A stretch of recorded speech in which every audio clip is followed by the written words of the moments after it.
Hello everyone. तो आज मैं फिर से आपका स्वागत करती हूँ जहाँ पे हम सॉल्व करने वाले हैं सिंपल इंटरेस्ट के क्वेश्चन 2019 के। 19 और 18 दोनों की क्वेश्चन हम सॉल्व करेंगे। तो चलो स्टार्ट करते हैं। हमारे आज का पहला क्वेश्चन जो कि क्वेश्चन नंबर 10 से स्टार्ट हो रहा है। Find the capital which give the ₹1 as interest per month at 5% rate of interest per annum. Rate of interest per annum की जब बात होती है तो हमें एक ईयर का ही काउंट करना पड़ता है, चाहे वो टाइम कैसा भी दिया हुआ है। यहाँ पे क्या बोल रहा है, इंटरेस्ट पर मंथ, मतलब एक मंथ का हमें इंटरेस्ट निकालना है तो हमें उसे कन्वर्ट करना होगा ईयर में। ठीक है, यहाँ पे लिखा हुआ है find the capital which gives ₹1 as interest, मतलब इंटरेस्ट दिया हुआ है, हमें कैपिटल निकालना है, विच मीन्स हमें यहाँ पे प्रिंसिपल मूलधन निकालना है। ठीक है, तो हम लिख लेते हैं। हमारे पास क्या है, हमारे पास है interest I is equal to ₹1, ₹1 है हमारे पास। ठीक है, पर मंथ के अकॉर्डिंग, मतलब जो टाइम है वो एक मंथ का है, एक मंथ का टाइम है। इस मंथ वाले टाइम को हम क्या करेंगे, ईयर में कन्वर्ट कर लेंगे।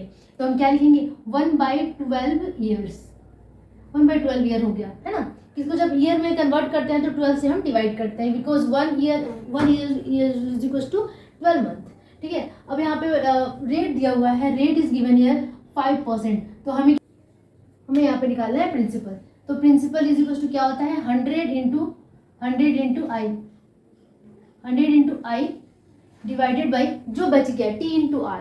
तो लिख देंगे T इंटू आर। इसे लर्न करने की भी जरूरत नहीं है। तो 100 इंटू इंटरेस्ट हमारे कितना है, ₹1 है। टाइम है 1/12, तो 12 ऊपर चला जाएगा। ठीक है, रेट है 5। ठीक है, बस हमने पुट कर दिया और इसे हमें सॉल्व कर लेना है। तो 5 को इससे काटेंगे तो 5 2 10, ये 20 हो गया। तो प्रिंसिपल 12 2 हो गया कितना, 24, और ये एक 0, मतलब कि प्रिंसिपल हमारा कितना आ गया, प्रिंसिपल आ गया ₹240। तो ये कितना, ₹240 का मूलधन होगा, प्रिंसिपल होगा, तभी वो एक मंथ का जो ₹1 आया है। ठीक है, पर मंथ। तो हमने क्वेश्चन नंबर 10 सॉल्व कर लिया, इसका आंसर होगा 240। अब आते हैं नेक्स्ट क्वेश्चन पे, देखते हैं नेक्स्ट क्वेश्चन क्या कह रहा है। हम लिखा हुआ in how many years the interest will be 3/5 of the principal at the rate 10% simple interest per annum. ठीक है, हाउ मेनी ईयर्स मीन्स हमें निकालना है टाइम। ठीक है, the interest will be 3/5 of its principal. ठीक है, बस इसी लाइन को हमें कंसीडर कर लेना है, 3/5 ऑफ इट्स प्रिंसिपल। तो हमें अज्यूम कर लेना है कि प्रिंसिपल हमारा P है, या तो आप P अज्यूम कर ले या X अज्यूम कर ले। तो मान लेते हैं कि let principal is equal to X, है ना, X रुपीज क्या है, हमारा प्रिंसिपल है। तो अकॉर्डिंग टू द क्वेश्चन यहाँ पे I कितना हो जाएगा, 3/5 of the principal. I is 3/5 of principal। ठीक है, 3/5 ऑफ प्रिंसिपल। तो 3/5 ऑफ का मतलब मल्टीप्लाई, प्रिंसिपल कितना है X, दैट इज हमारे पास क्या गया, 3x अपॉन 5 रुपीज।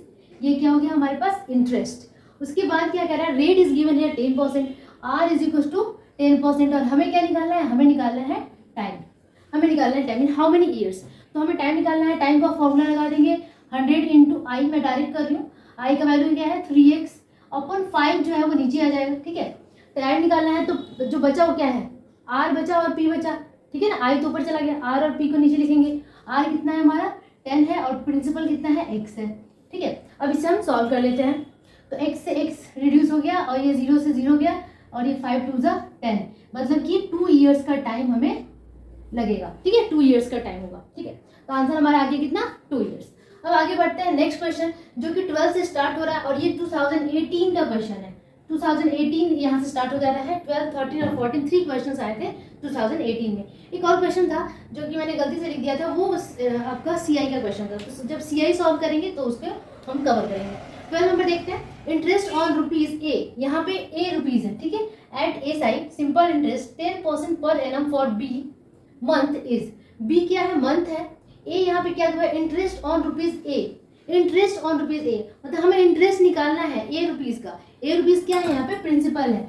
तो 12 नंबर में जो प्रिंसिपल है वो कितना दे दिया है, ₹A। ठीक है, उसके बाद यहाँ पे रेट दिया हुआ है, R दिया हुआ है कितना, 10% का, साथ में ही फॉर B मंथ्स। ठीक है, और यहाँ पे इंटरेस्ट पर एनम की बात हो रही है, पर एनम की बात हो रही है, तो मंथ्स है, तो मंथ्स को ईयर में कन्वर्ट कर लेंगे। ठीक है, तो हमारे पास जो टाइम है वो B मंथ्स में है, इसे हम ईयर में कन्वर्ट कर लेते हैं, तो B अपॉन 12 ईयर्स। ठीक है, इतना हो गया। अब हमें निकालना क्या है, इंटरेस्ट निकालना है। What is the interest on ₹A, तो हमें क्या निकालना है, I का फॉर्मूला होता है PRT, that is A into R है 10 इंटू टी है B by 12, P R T by 100 होता है और 12 आ जाएगा नीचे। अब इसे हम सॉल्व कर लेते हैं, तो ये 10 से 100 कटा 10 हो गया, अब कुछ भी नहीं जाएगा, ए बी बाई 120। तो आप देख सकते हैं कि ए बी बाई 120 एमसीक्यू का क्वेश्चन था, बहुत ही इजी और बहुत ही ट्रिकी और बहुत ही जल्दी बनने वाला क्वेश्चन है। तो ए बी बाई 120 आप देख सकते हैं कि ऑप्शन नंबर बी में है, तो B will be the correct option. ठीक है, अब आगे बढ़ते हैं नेक्स्ट क्वेश्चन नंबर 13 पे, जो कि एक फीलर है, फिल इन द ब्लैंक्स है। ठीक है, इसे देखते हैं क्वेश्चन नंबर 13 को। क्वेश्चन नंबर 13 को क्या कह रहा है, SI of the principal N years for R% per annum. ठीक है, अब ध्यान देना, SI of the principal for n years of R% per annum will be this, मतलब SI is given here। ठीक है, R% है और टाइम कितना है n years का है, तो प्रिंसिपल कितना होगा, फिल इन द ब्लैंक्स है, प्रिंसिपल कितना होगा, I कितना दिया हुआ है। आपको एग्जाम में इतना टाइम वेस्ट नहीं करना है, सबको अलग अलग से नहीं लिखना है, क्योंकि ये फिलअप्स है, MCQ में ज़्यादा टाइम वेस्ट नहीं करना है। ठीक है, आपको डायरेक्टली बनाना है, लेकिन मैं आपको समझाने के लिए एक एक करके चीज़ों को लिख रही हूँ। तो यहाँ पर रेट दिया है कितना R% का, and also time is given here n years, तो टाइम कितना दे दिया है n years का। ठीक है, we have to find the principal and we know the principal formula 100 into I means PNR by 100 by 25 it is given, sorry PNR by 25 is given. ठीक है, तो ये होगी I। ठीक है, P 100 इंटू आई और R इंटू टी, R कितना है R% और T है n years। ठीक है, अब इसे हम सॉल्व कर लेते हैं, तो देख सकते हो कि R से R रिड्यूस हो गया, N से N कट गया, और 25 से 100 को काटेंगे तो कितना आ जाएगा, ये 4 टाइम्स में, मतलब कि P आ रहा है हमारा 4P के बराबर।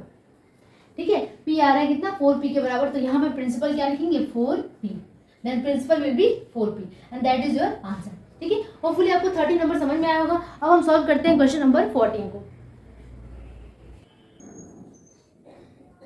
ओके, क्वेश्चन नंबर 14 देखते क्या कह रहा है, the rate of SI simple interest per annum reduces from 4% to 303 by 4%, and for this a person's annual income decreases by 60 rupees, determine the principal।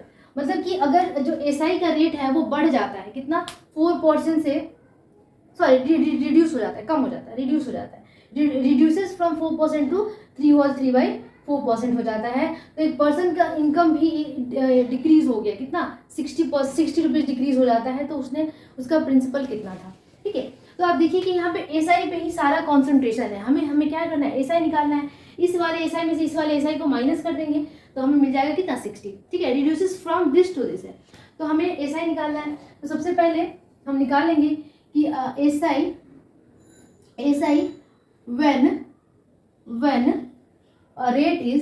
when rate is 4%। ठीक है, एक बार ऐसा निकालते हैं जब रेट 4% का था, तो यहाँ पे R कितना है 4% है। ठीक है, और आपका for this person annual income की बात हो रही है, एक साल की बात हो रही है, तो टाइम यहाँ पे कितना है 1 ईयर। ठीक है, एनुअल इनकम टाइम है 1 ईयर का। ठीक है, और प्रिंसिपल हमें नहीं पता है, प्रिंसिपल हमें निकालना है, तो प्रिंसिपल की जगह हम P ही छोड़ देंगे, तो प्रिंसिपल तो हमारा निकालना ही है, तो हम यहाँ से क्या कर लेते हैं I निकाल लेते हैं, तो हमें पता है PRT बाई 100 होता है। ठीक है, ये I1 है। ठीक है, तो P का वैल्यू तो P ही छोड़ देंगे, क्योंकि सेम ही प्रिंसिपल है, प्रिंसिपल दोनों ही केस में सेम था, क्योंकि वही प्रिंसिपल है जो कि पहले 4% मिल रहा था, अब उसी प्रिंसिपल पे इतना % मिल रहा है, तो प्रिंसिपल दोनों ही केस में सेम होगा। ठीक है, तो R यहाँ पर रेट 4% का मिल रहा था और टाइम दे दिया है 1 ईयर का बाई 100, तो ये हमारा पहला केस हो गया, जिसे हम कर देते हैं इक्वेशन नंबर 1। सिमिलरली फिर SI simple interest when rate is 3/4%, जब रेट इतना का होता है तो I का वैल्यू कितना होगा। ठीक है, तो रेट इतना है और टाइम कितना दे दिया है, टाइम इज 1 ईयर। ठीक है, एक ही साल में ये जो बदलाव है वो एक ही साल में हो रहा है, तो यहाँ पे I2 निकालेंगे हम PRT बाई 100। ठीक है, तो प्रिंसिपल तो चेंज नहीं होगा, क्योंकि सेम ही पैसे पे इस तरीके का जो रिडक्शन हो रहा है, तो प्रिंसिपल हमारा P ही रहेगा, रेट की जगह पे 3 4 12 15/4 हो जाएगा, है ना। इसका अगर हम लोग मिक्स फ्रैक्शन को चेंज करेंगे तो कितना हो जाएगा 15/4। ठीक है, इम्प्रॉपर में, तो ये 15/4 नीचे आ जाएगा। ठीक है, 4 नीचे 100 है पहले से, और RT का वैल्यू तो 1 है। ठीक है, तो ये आपका कितना आ गया 15P/400। ठीक है, ये आपका इक्वेशन नंबर 2 हो गया। ठीक है, अब क्या हो रहा है, reduces from this to this, मतलब कि पहले वाले में से हम दूसरा वाला माइनस कर देंगे तो हमें कितना मिलेगा, 60 मिलेगा। ठीक है, तो पहला वाला हमारा कितना है, 4p/100 है। ठीक है, now according to the question आप कर सकते हो 4p minus 15p/400 equals 60. This is given only कि reduces from the then the annual income is decreased by 60, कम हो जाता है 60। तो पहले में से दूसरा वाला रिडक्शन के बाद ही वो 60 रुपीज़ का रिडक्शन होता है, तो हम पहला माइनस दूसरा करेंगे तो हमें 60 मिलेगा। अब आप देख सकते हैं कि यहाँ जो LCM होगा वो 400 का होगा और ये हो गया हमारा 60। जब इसको काटेंगे तो 100 आएगा, सॉरी 4 आएगा, और 4 4 जा 16p माइनस 400 से 400 डिडक्ट मतलब कि डिवाइड करेंगे तो कट जाएगा और आएगा कितना, 15p। ठीक है, अब 16 में से 15 गया तो p/400 is equals to 60, then cross multiply कर देंगे तो p का वैल्यू कितना आ जाएगा, 60 × 400, दैट इज 6 4 जा 24 और ये 3 zeros हम यहाँ पे लगा देंगे। तो उनकी जो इनकम थी वो कितनी थी, डिटरमाइन द प्रिंसिपल, तो उनका प्रिंसिपल जो उन्होंने लगाया था वो कितना था, principal is equals to 24,000 rupees and this is your answer. तो this is how we can solve this question number 14। और ये क्वेश्चन काफ़ी इंपॉर्टेंट क्वेश्चन था क्योंकि ये आपका 1-2 बार और भी पूछा गया है, तो इसे आप अच्छे से ध्यान से देखिए और जहाँ भी आपको समझ में ना आए कमेंट कीजिए, मुझसे कांटेक्ट कीजिए, अगर कोई भी दिक्कत हो तो आप मैसेज जरूर ड्रॉप कीजिए। Thank you so much for watching. इसी तरीके से हम नेक्स्ट वीडियो में आगे के जो ईयर्स को सॉल्व करेंगे और इस चैप्टर को कंप्लीट करेंगे। तब तक के लिए स्वस्थ रहिए। Thank you so much.